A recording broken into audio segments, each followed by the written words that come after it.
compõe quase um quinto da área terrestre do planeta e é o segundo maior continente depois da Ásia.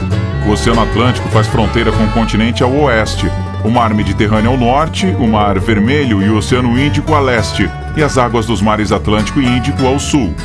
A África é o mais antigo continente habitado na Terra, ganhando o apelido de Continente Mãe. A África tem sido o lar dos seres humanos e de seus ancestrais. De desertos cobertos de areia e exuberantes florestas tropicais, a África é o lar de uma grande variedade de habitats. Uma enorme quantidade de recursos minerais do mundo, incluindo alguns dos maiores estoques de combustíveis fósseis, minérios metálicos, joias e metais preciosos são encontrados na África. Uma grande variedade de recursos biológicos, como as exuberantes florestas tropicais equatoriais da África Central e as famosas populações de vida selvagem das regiões leste e sul do continente, complementam esta riqueza. Essa parte do mundo é o lar de algumas descobertas aterrorizantes também. O mistério dos círculos de fadas do deserto de Namíbia. O deserto do Namibe é coberto por milhares de anéis de fadas. Mas por que existe um padrão de bolinhas tão grande? As pessoas têm gasto muito tempo tentando descobrir por que ocorrências planetárias específicas acontecem, sejam elas causadas por fatores geológicos, celestiais, ambientais ou meteorológicos. Mas sem a ciência, as pessoas têm frequentemente se voltado para a narração de histórias. Algumas tribos pré-históricas pensavam que a extinção momentânea do Sol durante um eclipse total era a consequência de alguma criatura horrível tentando engoli-lo inteiro. Tsunamis, erupções de vulcões e terremotos foram todos atribuídos à vingança divina.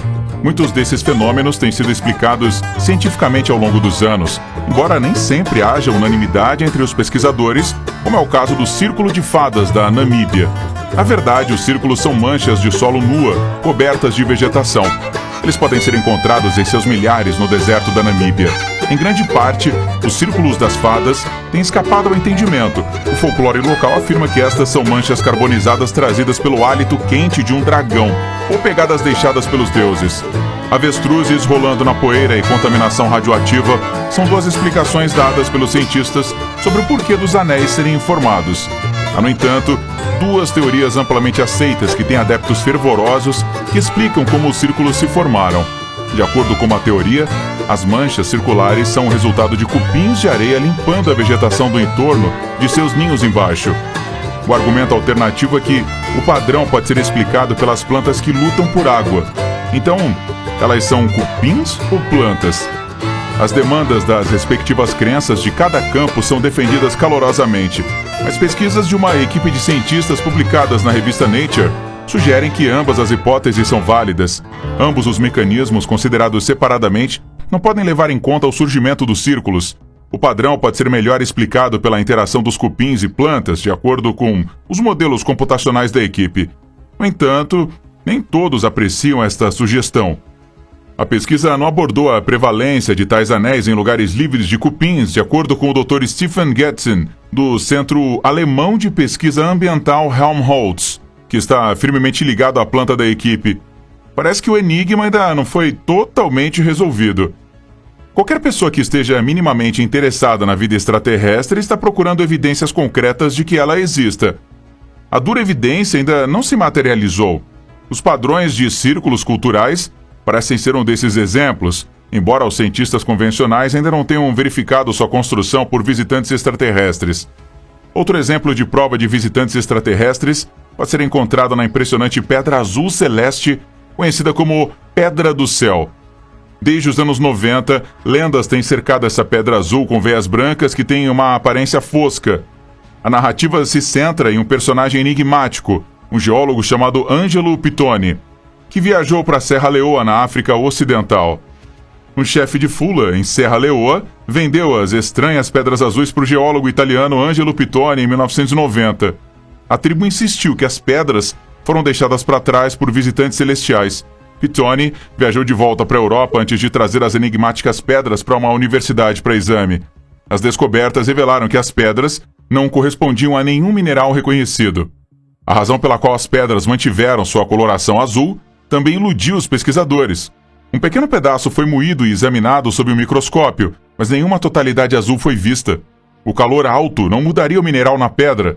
Os ácidos não poderiam degradá-lo também. Um exame adicional revelou que 77,17% da pedra continha oxigênio, cálcio e carbono, e uma substância orgânica não identificada constituíam os componentes restantes. As pedras do céu podem ter 55 mil anos de idade ou mais. Por causa da série Ancient Aliens, do History Channel, e outro indivíduo, o artista e designer americano Jared Collins, o conto está atualmente em destaque. Collins fez uma aparição no The Daystar Gods of Sirius, carregando uma pasta cheia de amostras de pedras do céu. Collins confirmou que as pedras do céu são diferentes de qualquer coisa na Terra após anos de viagens e estudos. Parece que cada pedra celestial é única, embora não tenha prova de que os extraterrestres trouxeram as pedras para a Terra. Ela ainda é uma prova dura e atraente e um alimento para o pensamento. É também apenas uma parte da história muito maior sobre a fé da tribo africana nos seres celestiais. A luz Dendera.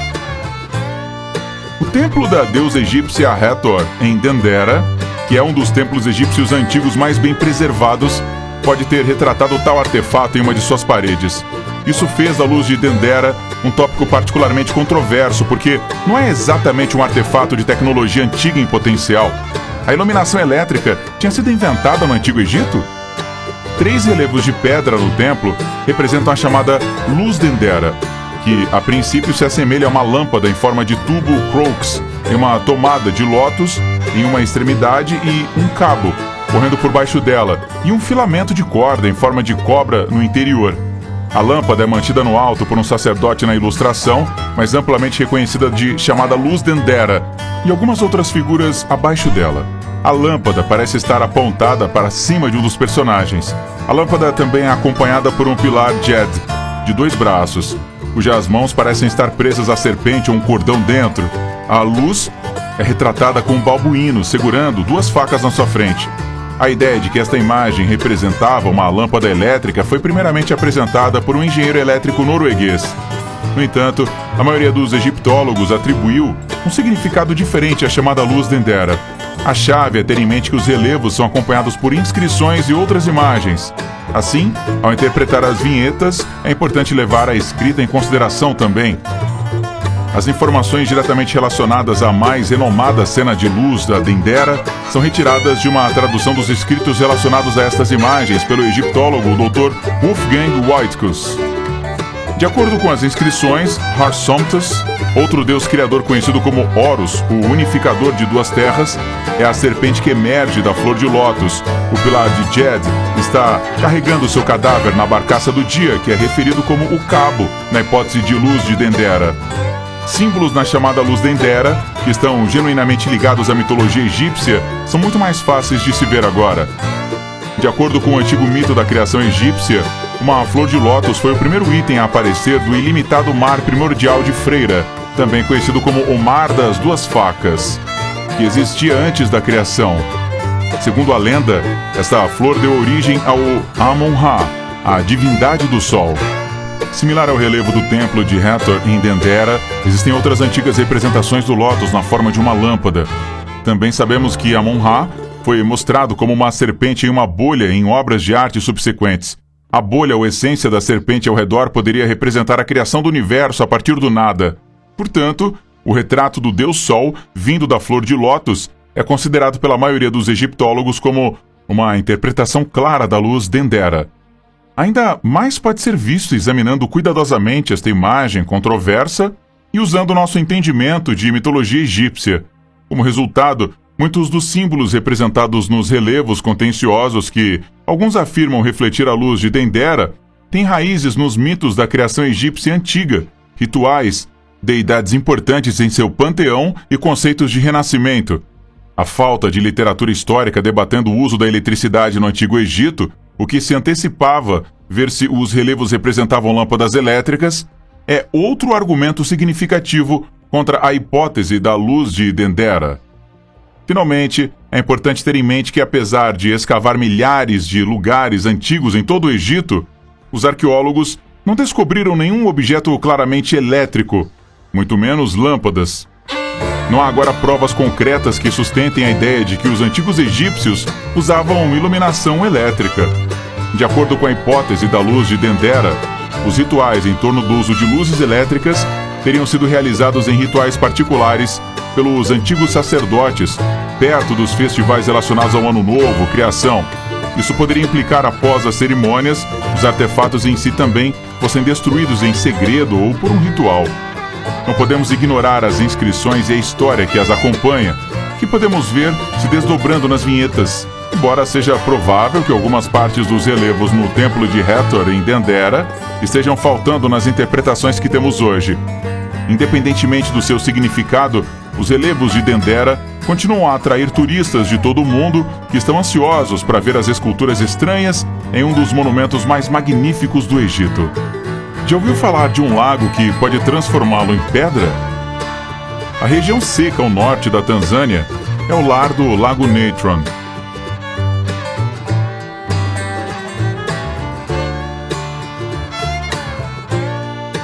Partes dele ocasionalmente ficam vermelhas. O Lago Natron é distinto não só porque ocasionalmente fica vermelho, mas também porque é extremamente cáustico, alcalino, devido ao vulcão ao redor. Ele é venenoso para a maioria dos animais por causa disso. Dentro e ao redor do lago, há animais e pássaros mortos. Por causa disso, o Lago Natron às vezes é referido como um impressionante, mas mortal lago vermelho da Tanzânia. Como ele é letal? As cianobactérias estão presentes em grande abundância na água do Lago Natron. A maioria das espécies que comem estas algas sofrem danos celulares no sistema cerebral e no fígado, como resultado da toxina que eles liberam no meio ambiente. Como resultado, muitas das aves e animais que bebem do Lago Natron acabam mortas.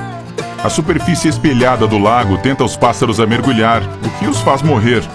Os animais, pássaros e morcegos que perecem na água se tornam réplicas mumificadas de si mesmos após serem calcificados. Muitas dessas criaturas preservadas foram colocadas em posições realistas antes de serem fotografadas pelo grande artista Nick Brandt. O Lago Natron recebe seu nome pelo fato de conter muito carbonato de sódio, que é o que é natron. Partes do lago muitas vezes aparecem como um vermelho profundo ou laranja. A causa das cores é um tipo de alga. Um tipo de bactéria que floresce em lagos frequentemente cria florescimentos de algas, que por sua vez colorem a água. As algas florescem da cera do Lago Natron e diminuem, de tal forma que a vermelhidão do lago não é uma tonalidade fixa. A borda do lago também parece mais alaranjada do que vermelha. O lago é um paraíso para os flamingos. Eles são protegidos contra queimaduras por sua pele grossa. Além disso, o lago é um ambiente seguro para a reprodução, uma vez que sua toxicidade detesta os predadores. Notavelmente, certos peixes e espécies invertebradas podem prosperar mais perto das margens do lago.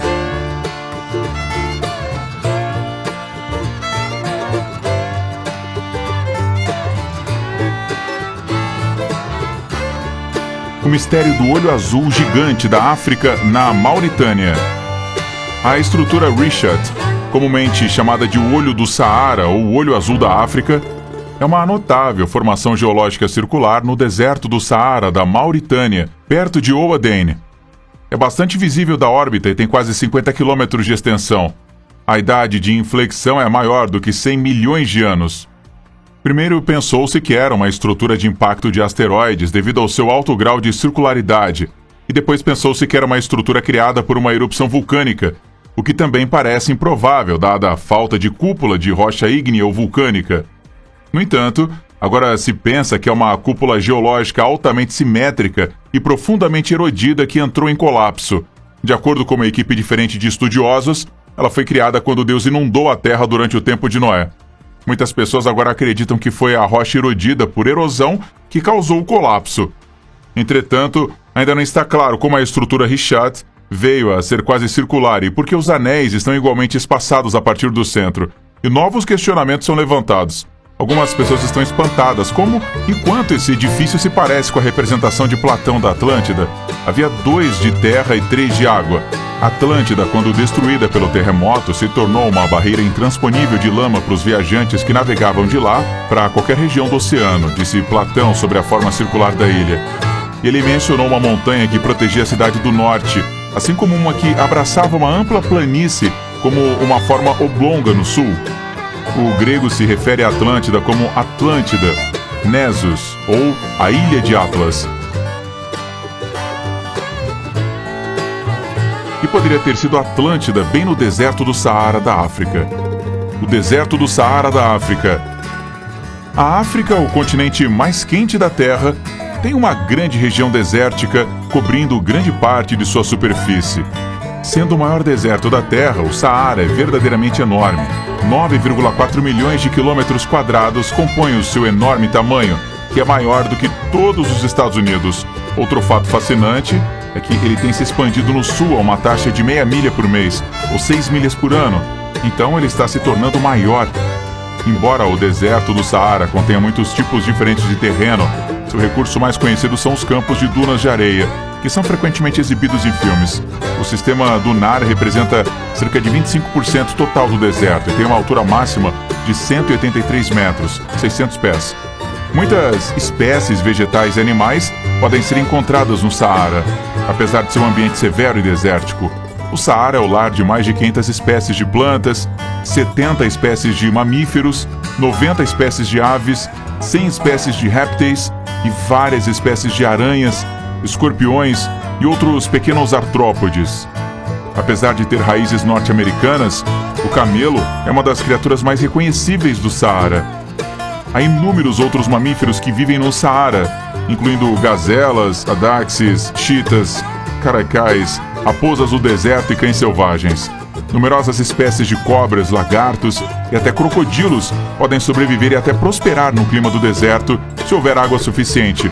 O Saara também é o lar de uma variedade de espécies de artrópodes, incluindo escaravelhos de esterco, escaravelhos normais, escorpiões, deathstalker e numerosas espécies de formigas. E de acordo com cientistas, as espécies vegetais no Saara se adaptaram às condições secas, desenvolvendo raízes subterrâneas profundas para descobrir fontes de água escondidas e folhas em forma de espinhos para reduzir a perda de umidade. Enquanto o Vale do Nilo e outras regiões do oásis do deserto abrigam uma grande variedade de plantas, incluindo oliveiras, tamareiras e outros arbustos e gramíneas, as partes mais secas do deserto são praticamente estéreis de toda a vida vegetal. Portanto, o fato de que a maior espécie de sapo do mundo é encontrada na África pode, na verdade, não ser uma surpresa. É o apelido do Goliath Bullfrog. O sapo escorregadio gigante é outro nome para o Golias, esse sapo touro, o Golias Konrawa. É o maior sapo conhecido por existir. Esse animal pode pesar até 8 libras e alcançar um comprimento de até 12,5 polegadas. O sapo touro Golias tem aproximadamente o tamanho do seu gato doméstico. Um bebê recém-nascido humano pesa menos que esse sapo. Estranhamente, as cordas vocais estão ausentes nestas enormes rãs e eles são incapazes de criar gritos de acasalamento como resultado. Esse adorável, enorme e inofensivo mamífero é encontrado na Guiné Equatorial e nos Camarões. Sendo alimentadores seletivos, os girinos golias consomem principalmente a planta Dicraeia warmingi, e fica localizada perto de cachoeiras e ao longo de margens de rios rápidos. Como resultado, entre as nações de Camarões e da Guiné Equatorial, esta espécie só pode ser encontrada em um lugar na África. Libélulas, gafanhotos e minhocas estão entre os insetos que os sapos adultos comem. Além de peixes, eles também consomem outros anfíbios, incluindo tritões, salamandras e sapos menores, assim como moluscos, caranguejos e outros crustáceos, cobras jovens, tartarugas e pequenos mamíferos. Eles precisam estar perto da água, assim como outros anfíbios. Eles emergem à noite e se sentam nas rochas do rio para procurar presas como ratos, peixes, caranguejos, tartarugas jovens, etc. Essas rãs chamadas de golias têm uma vida útil de 15 anos na natureza e mais 20 anos em cativeiro. Eles não vivem tanto tempo na natureza por uma variedade de razões. A principal causa é que eles são caçados por comidas, o que é seguido pela perda de degradação do habitat. Entre outros predadores, é presa por cobras, crocodilos do Nilo, monitores do Nilo e humanos.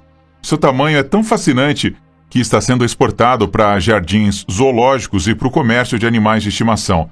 Além disso, os cientistas encontraram um novo tipo de aranha viúva na África. Ela pode ser a mais mortal em todo o globo.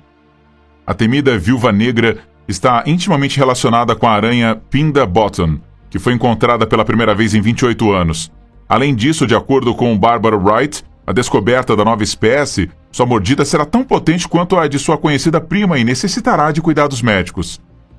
Apesar do fato de que a toxicologia desta espécie em particular ainda não foi completada, ela afirmou que todas as aranhas viúvas, o gênero Latrodectus, são consideradas clinicamente significativas devido ao seu veneno altamente neurotóxico. Os humanos que são expostos ao veneno podem sentir dor, palpitações, suor e vômito. 3 das 9 aranhas mais mortíferas do mundo são espécies da aranha viúva, que ainda não foram descobertas. Entretanto, as picadas da Latrodectus raramente causam mortalidade, e é provável que o mesmo aconteça com a nova espécie. O botão pinda, que é o único nos bosques de areia da África do Sul e que estão em perigo crítico, pode ser a maior aranha viúva do mundo e é sem dúvida a maior da África.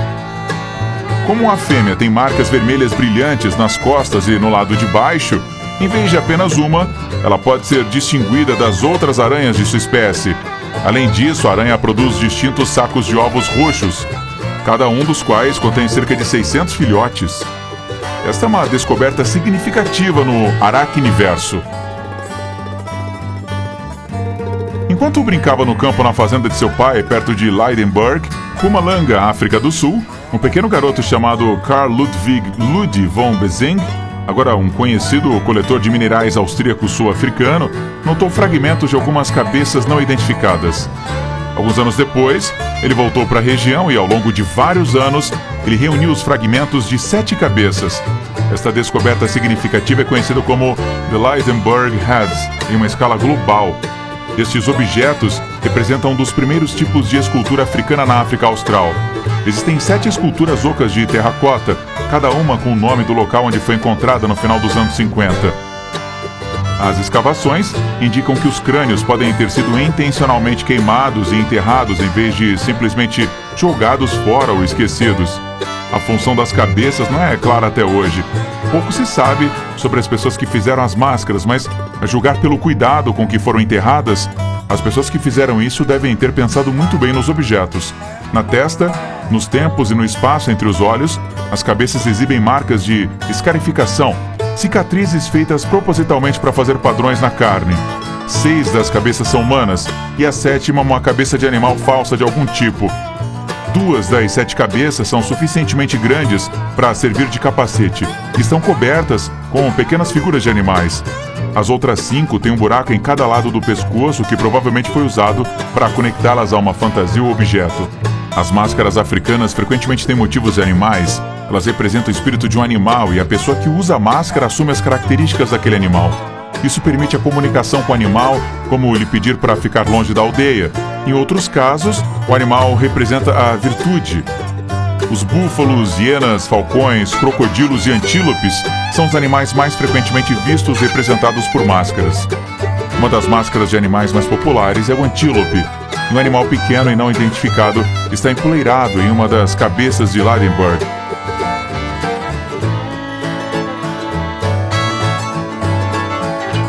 Embora os arqueólogos ainda não tenham certeza do seu uso exato, eles têm a hipótese de que foi provavelmente durante rituais de iniciação, ou seja, durante os ritos de promulgação que marcaram a mudança para uma nova posição social, ou talvez a afiliação de um grupo exclusivo, que elas foram utilizadas. A única opção é fazer suposições educadas sobre o propósito e o significado de uma cabeça como esta, na ausência de fontes escritas contemporâneas.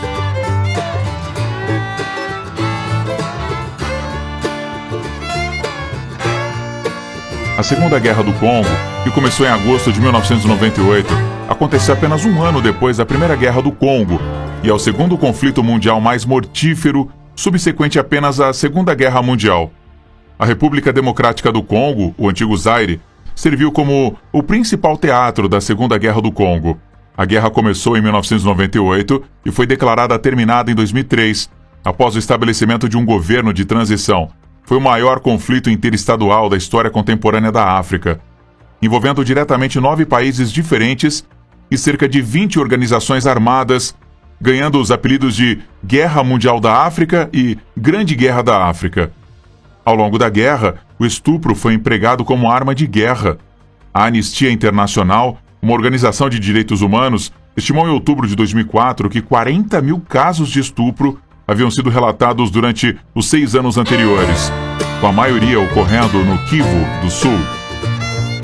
Além de causar danos físicos e mentais às vítimas, a natureza endêmica do estupro no conflito facilitou a disseminação do HIV e outras DSTs na área. Acredita-se que esta guerra tenha causado 3,8 milhões de mortes. A maioria das quais foram causadas por desnutrição e doenças. Milhões a mais de pessoas perderam suas casas e fugiram para as nações vizinhas em busca de segurança. A guerra foi formalmente encerrada em julho de 2003 e os ex-combatentes concordaram em formar um governo de unidade nacional, mas o Estado ainda era fraco e grande parte da região leste foi atormentada por conflitos violentos. De acordo com estimativas, a violência e as interrupções no fornecimento dos serviços sociais básicos e alimentos causaram 1.000 mortes por dia em 2004. Foi um período de escuridão e conflito no condado.